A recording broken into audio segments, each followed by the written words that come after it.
పొత్తు పెట్టుకొని వస్తున్నారు బీజేపీ పొత్తు కూడా ఉంది కదా. సింహం చెంగల్గా వచ్చేది పందులు గుంపుగా వస్తాయి అంతే. ఇప్పుడు చంద్రబాబు నాయుడు పవన్ కళ్యాణ్ పైన మోడీ గాని వీళ్ళందరూ ఎవడైనా రాని జగన్ పెట్టిన పథకాలకి నిజాయితీగా ఉండేవాళ్ళు ఓటేస్తారు. అదే అంటారు చూడు, తిన్నంటే ఓసాలు లెక్క పెట్టేవాళ్ళు లేరు కానీ తిని సొమ్ము తిని వేయలేదంటే వాళ్ళు కర్మ అన్నమిస్తారంటే. అంటే మళ్ళీ ఒకవేళ వేసారనుకో పాకిస్తాన్లో పోయినట్టే. పాకిస్తాన్ అయిద్దంటావు నిజంగా? వాస్తవమే.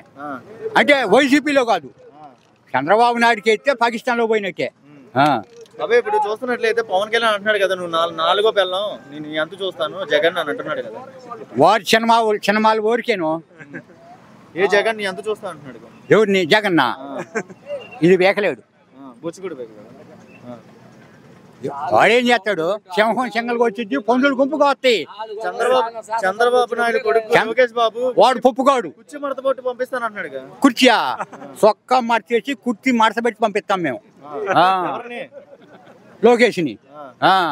మంగళగిరిలో గెలుస్తాను అంటున్నాడు, మళ్ళీ వచ్చి జెండా ఎగిరిద్దా అంటున్నాడు టీడీపీ. ఎప్పటికి? అబ్బా 2 నెలల మేలో గెలిచే పనే లేదు.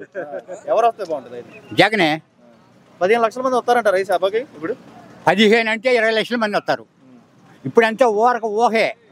ఒక 11 గంటలకని చూడు ఏమైందంట 11 గంటలకి జనం సిద్ధం. మళ్ళీ ఎగిరిద్దంటావు జెండా. లైలా తుఫాన్ వచ్చింది చూడు, గుర్తుందా? ఆ టైప్ లో వచ్చింది అసలు జగన్ చూడడానికి. వచ్చేది ఎవరు? సింహం.